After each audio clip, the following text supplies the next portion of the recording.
Police are calling a 2-week gun surrender initiative in the West Midlands potentially life-saving.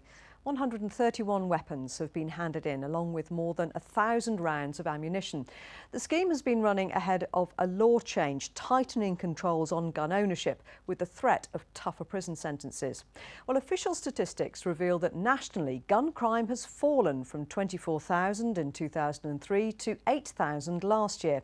And here in the West Midlands, the number of fatal shootings have fallen from 17 between 2004 and 2009 to 9 over the last 5 years. So are police winning the war against gun crime? Our special correspondent Peter Wilson has been investigating. They look like weapons from a series of films, but all of these guns were stored in people's homes across the West Midlands. Over the last 2 weeks, they've been handed into the police.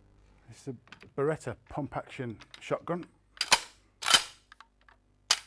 10 years ago, there were 3 serious gun cases every single day in the Midlands. Now, tougher sentences, better police intelligence and behind-the-scenes work with gang members and young people have seen a dramatic fall in gun crime. The number of fatal shootings is halved, but one fatal shooting is too many.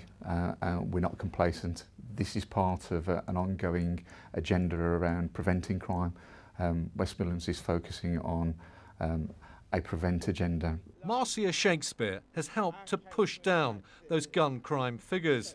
Her daughter, Letitia Shakespeare, and school friend Charlene Ellis were killed by machine gun fire in Aston, Birmingham in 2003. The murders made politicians commit the resources and the money to focus on guns and gangs.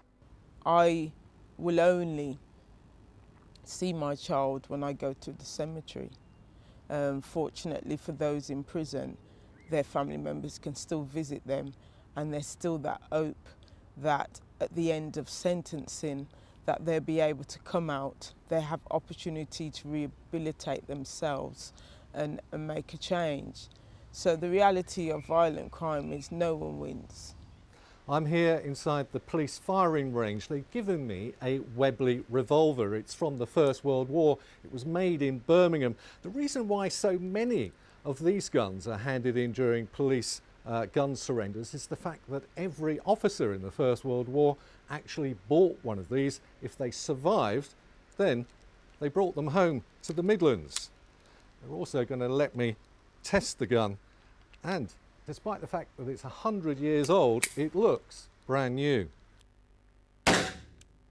The National Ballistics Intelligence Service, based in Birmingham, has the technology and databases to analyse every shot fired in the city and to give detectives the information they need in 24 hours. Each gun barrel is made, it's rifled, and the rifling process leaves unique marks inside that barrel. The bullet, when it travels down the barrel, picks up those unique marks. So it's just like some people describe it as the fingerprint of the weapon. Tougher sentences now mean that anyone holding a gun for someone with criminal intent could face a life sentence themselves. Smart technology plus personal bravery, giving evidence in court, or helping to keep guns off our streets. Peter Wilson for BBC Midlands Today, Birmingham. Well, joining us now from Wolverhampton is Dr. Derek Campbell, a former government advisor on gun and knife crime. Good evening, Dr. Campbell. 131 guns taken off the streets in 2 weeks. What do you make of those figures? I think that's really good news for the West Midlands and for the work that the community and the police have been doing. It's an ongoing process, and this is something to celebrate. It's 11 years now since the deaths of Charlene Ellis and Letitia Shakespeare in the New Year shootings in Aston. How much progress do you think West Midlands Police have made in tackling gun crime amongst gangs? They've made a significant amount of progress, and I think it's been sort of supported by the extra effort made by the community members and activists.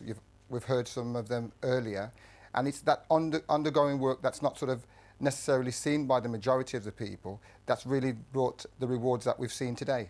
Well, some people have been telling us that they're slightly concerned with this drop in the number of guns on the streets and the fall in gun crime could mean that police resources are taken away, which means that those figures then go up again. Do you understand those concerns? I do understand that, and that's why for the last couple of years, we've made sure as community activists and people working in various organisations that we recognise we've had to take up the mantle to continue to work with people in gangs, to continue to go into schools. So the work that the police are doing is complemented by the amount of work that's been done in the community, and it has not had a negative impact on policing numbers, but it's had a more positive impact on the attitudes and minds of those who wish to use weapons. Well, you'll know, Dr. Campbell, that we've talked a lot about knife crime here on Midlands today. Are knives replacing guns now, do you believe? Knives have always been a significant weapon of choice. The sad reality of it is that we see far more stabbings and serious injuries as a result of knives, and that work has to continue to reduce the use of those weapons. So it's good news that we see guns coming off the streets, but it's equally important for us not to feel complacent, because a lot of work is going on, and that's the reason why we're seeing the significant drops over the last couple of years. Dr. Derek Campbell, thank you for your time this evening. Now the time, it's 18 minutes to 7. This is our top story.